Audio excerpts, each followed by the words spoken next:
Welcome to the GCN Tech Show. This week we have got some very special custom cycling shoes, monster chainrings and ultralight bikes.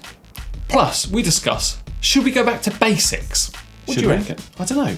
Maybe. Let's find out. Yeah.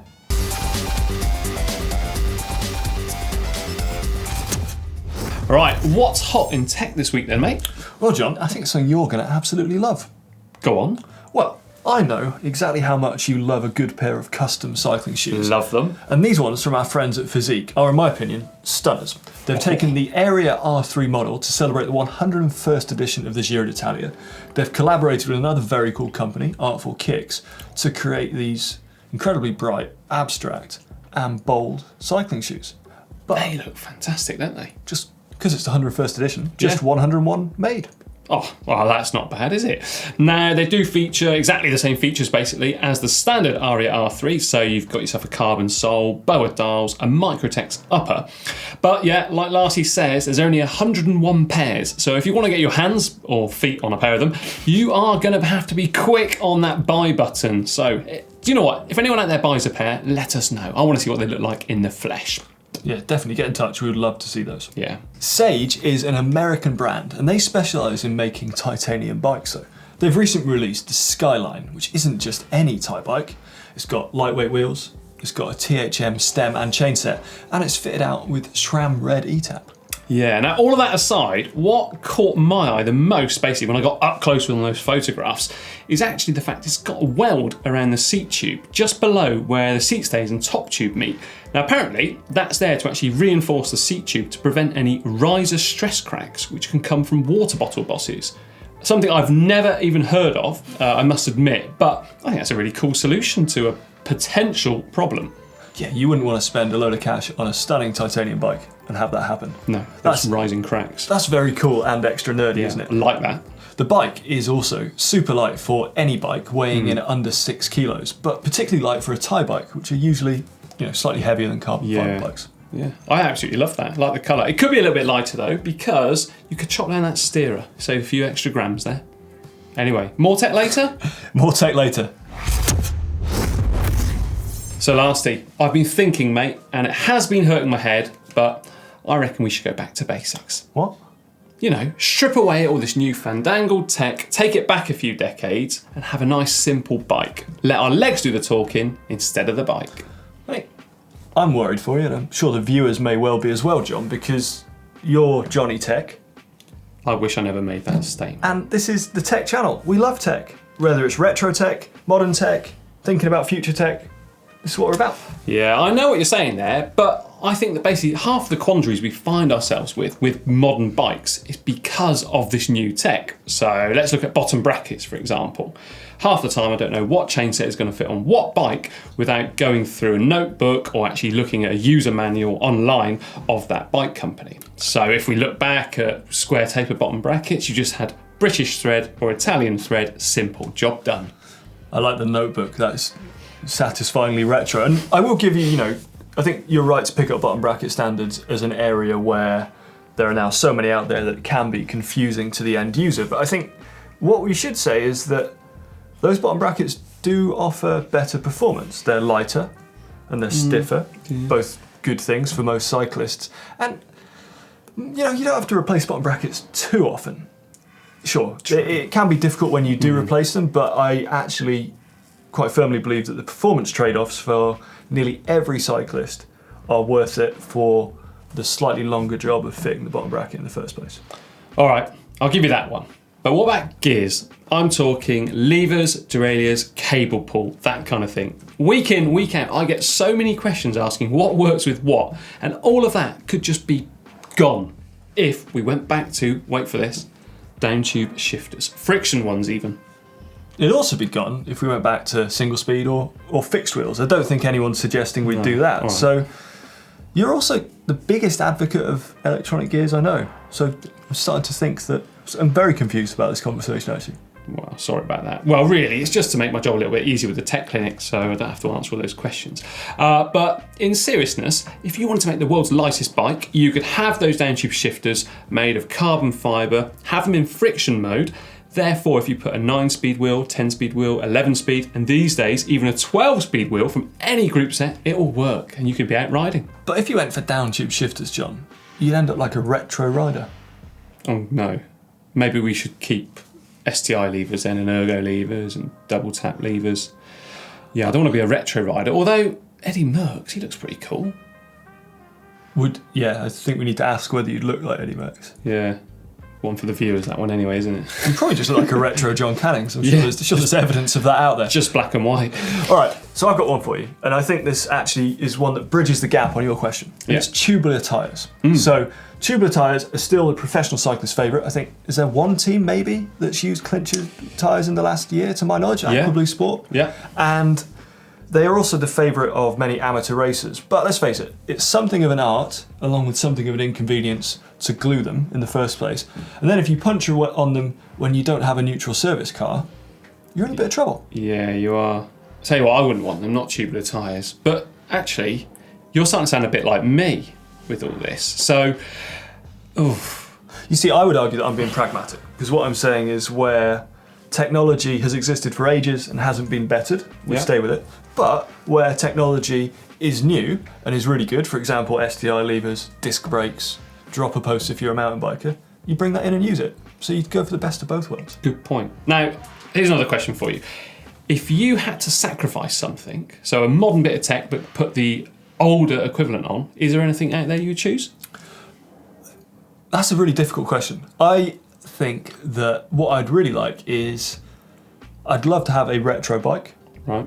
So I'd have that. It wouldn't be my first choice of bike, but maybe if I was going on a steady cafe ride on a sunny day, I could take it out. So I'd go for the full bike, so it all kind of worked nicely with the rest of it. Yeah. Now that retro bike, using it on a sunny day in Britain, it would probably never even get taken outside. So there we are, that's that. Personally, if I had to basically go back to basics, or kind of basics, I could lose deep section wheels from my bikes. As much as I love them, as much as I love the noise when you get out of the saddle, which doesn't happen that often these days, but that fast sounding noise, I could just go back to a pair of standard box section aluminium wheels and just be happy enough riding with that. Happy enough, but not happier. No, but I could cope. I could cope, but don't go taking them off my bike just yet. Right then, so we want to know what you think, basically. There's a poll on screen now. Should we go back to basics with bike tech? Yes or no? Make sure you vote on that. And answer John's question down in the comments. Let us know, is there a bit of tech that you'd quite happily go back 10, 20 years on? Yeah, what would it be? I really want to read people's comments on this one. Now, Grand Tours are an excellent time for us to spot the latest tech being used by the pros. And whilst we're not on the ground there at the Giro, Emma is, and she spotted some very cool tech there over on Team Sunweb. We are in Trento for the third rest day of the 2018 Giro d'Italia, leading in tomorrow's time trial stage. And I've spotted these Team Sunweb cooling jackets hanging out to dry. Now, I suspect the guys have not been using them the last few days because the weather's been a bit appalling. Possibly they use them in Jerusalem to cool down before stage starts. Doubt they'll be needing them the next few days either, unfortunately for them. So I think what they've done, they've taken them out of the freezer to dry off and they're going to send them home. What they are is this cooling gel that goes in the freezer, freezes in little blocks spread out over the vest to keep them nice and cool, keep the core temperature down before you start a hot stage. Bet they wish they had needed them in the mountains instead of rain. Sticking with Sunweb, actually, John, I've found the wheels that the team have been using at this race actually pretty interesting, because they've got the hashtag overachieve on them, and we know that they're using wheels from their also bike sponsor Giant. Yeah. But could these be wheels that we haven't seen before? Yeah, maybe. I mean, when I first saw those, I thought, we could put them in the tech show and we may well get egg on our face and someone say, those are just unbranded Pro wheels. But to my knowledge, Pro, and that's part of Shimano, don't actually make a 4-spoke wheel. So who knows? But I'm sure we'll find out soon enough anyway. Yeah, interesting stuff. Yeah. Now, also on time trial bikes, this has been spotted on the saddle of Tony Martin. So some of you out there may well remember, memorably, Tony Martin used some grip tape on the saddle of his bike in a time trial, and well, he was left looking rather sore, wasn't he? And he's we don't need to see the image again. It was pretty grim. Yeah, it was horrible actually, isn't it? Imagine that. Anyway, no, don't imagine it. Now, the UCI have actually forbidden to add grip tape to a saddle, and quite rightly too. But instead, he's actually used some of that Kinesio tape to put on the saddle. presumably to help stop him creeping forward when laying down the power. Yeah, I guess it's just in lieu of his sandpaper, Yeah. which is probably a good thing. I'm surprised they haven't banned that tape though. Same sort of thing, isn't it? Anyway. Same principle. Yeah, Tony Martin, great time trial rider. We can't argue with him. Not at all. I must say I was extremely happy to see Elia Viviani take to the start line with his purple helmet after, well, basically a couple of weeks ago. I was disappointed that he didn't have a purple helmet. So top work, Elia. Good work, mate. It's good to see colour coordination when riders are in the jersey. Exactly. I love it. Another cool thing spotted at the Giro are these new Bolle sunglasses that we've seen on the AG Dosert team. So they're not on the Bolle website yet, but they're a full rim affair. They look pretty cool. Yeah, I think they look pretty hot myself. Right, now sticking with hot products, what about this? Adam Hansen, so him of 20 Grand Tours in a row, legendary status. For those of you who don't know out there, he makes his own cycling shoes. Yep, he makes his very own. And they look very different from anything else out there, don't they? They certainly do. So these ones that he's using now, he's got 2 pairs for the Giro that he's made, in case you forgot that he made all of his own cycling shoes, actually feature a comic of him making his own cycling shoes on them. How cool is that? That's very cool. A comic of you making your own. Anyway, before we get really sidetracked with all of that, in the ultra techie affair, despite not really looking like, they look like a pair of slippers, don't they? In effect. So he can basically just put his foot in them, and there's an ultra grippy bit of rubber basically on the inside heel of them to stop the shoe coming off. But that's not just it, is it? He's got a very nice ratchet system, I believe. Weighing in at 2.7 grams. That's so cool. Apparently it's got 4 different adjustment positions as well, he did tell me. I think that's pretty cool. And it's held in place as well using Soudal, isn't it? And that's one of his sponsors' products. Which is good to see. I think my favourite part of the shoes, though, John, is the cleat attachment. Oh, yes. Because, sure, they are amazing custom shoes that require no insole and no lining because they're so perfectly fitted. But what that means is that the sole is actually really thin. So there's no room for threads or cleat bolts or anything like that. No. So he attaches his cleats using a mix of carbon fibre and Kevlar threads. How cool is that? Saving 27.5 grams. Come in here and make something out of carbon fibre for us. I don't care what. Just come and do something for us. I mean, you can see just how thin those soles are, can't you, with this photo here? That's actually a drainage hole because there's nothing in that shoe to absorb any water when it rains. And, well, the water's got to go somewhere, hasn't it? It certainly has. John, how much do they weigh?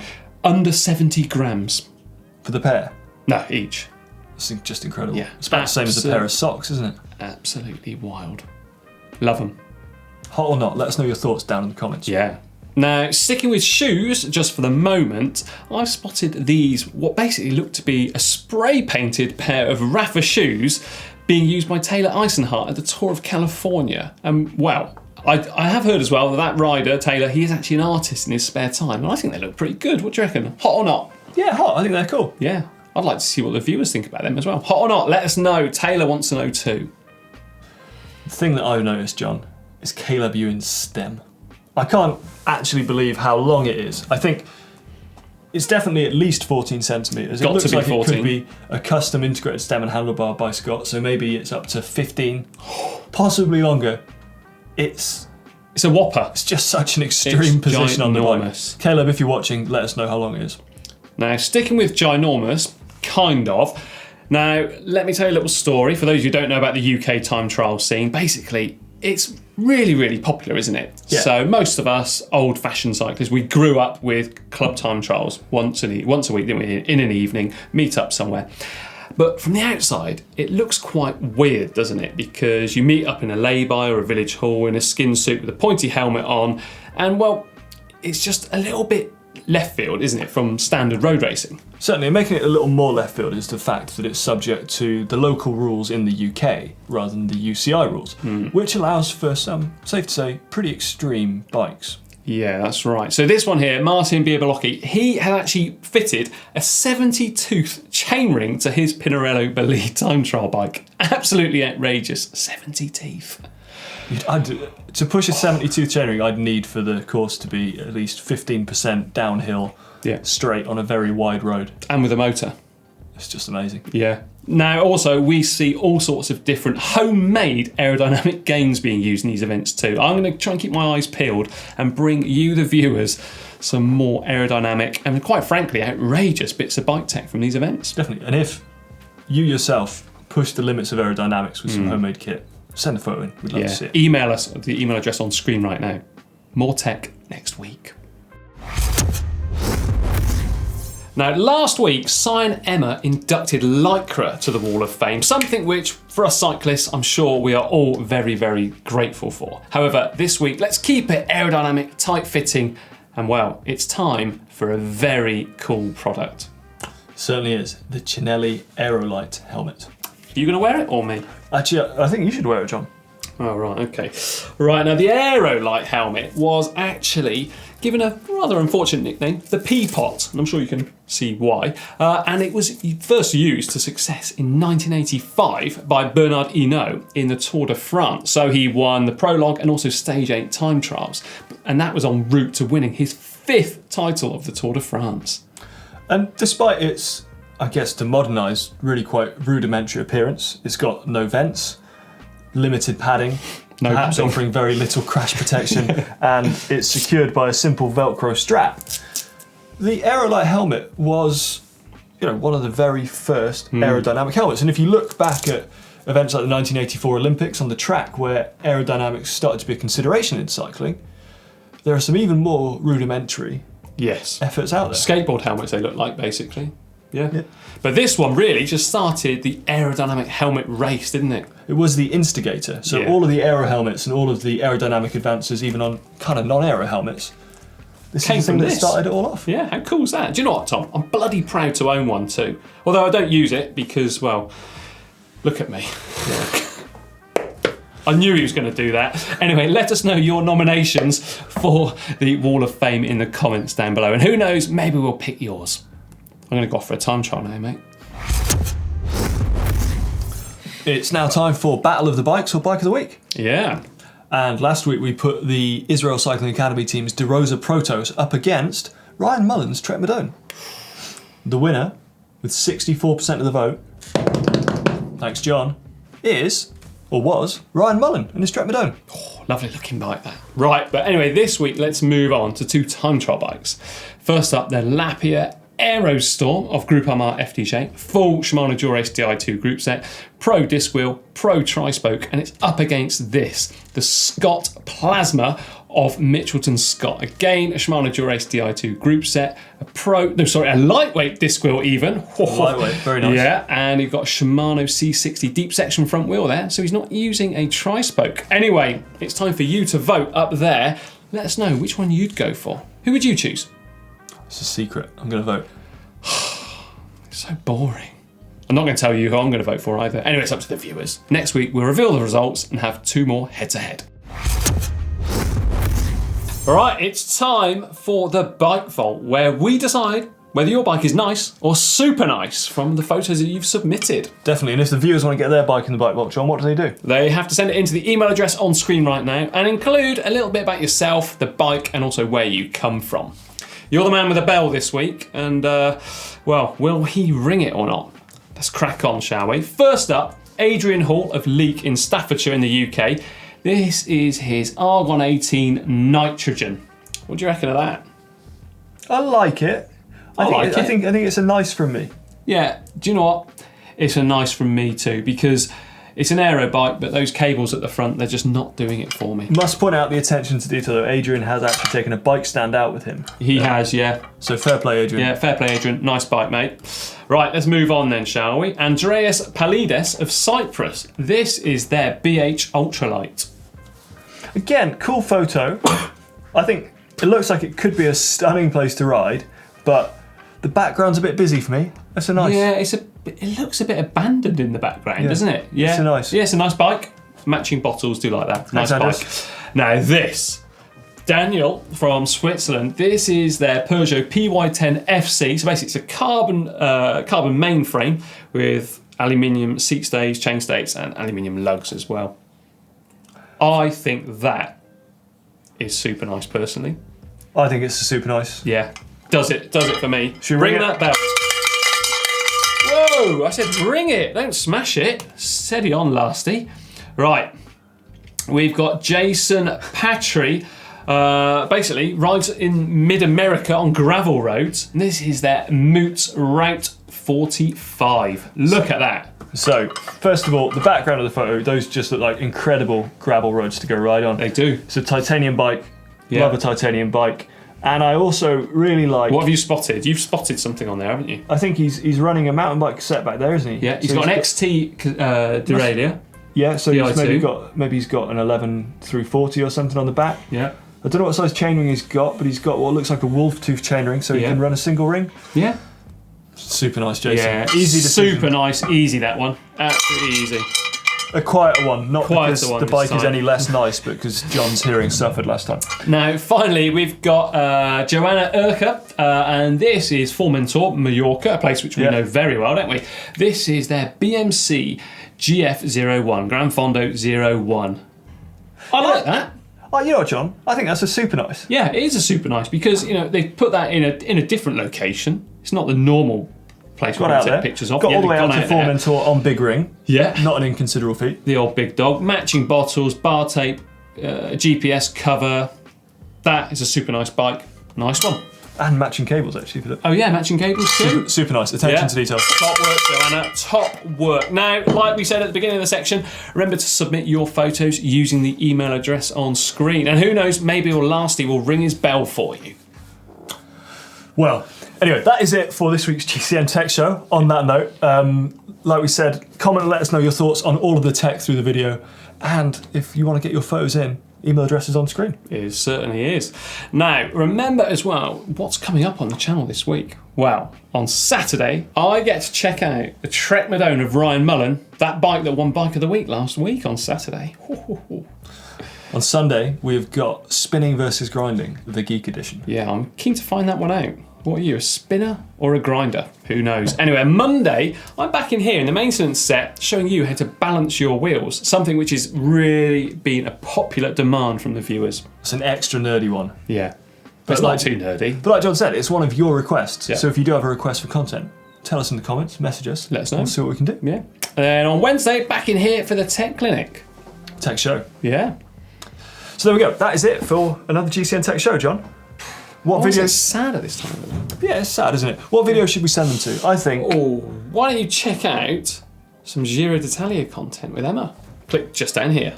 Good call. And if you want to get a limited edition t-shirt made to celebrate one of the best races in May, there's a link to our shop on screen. Yeah. And why not subscribe? But make sure you share and like this video too. Fill your boots.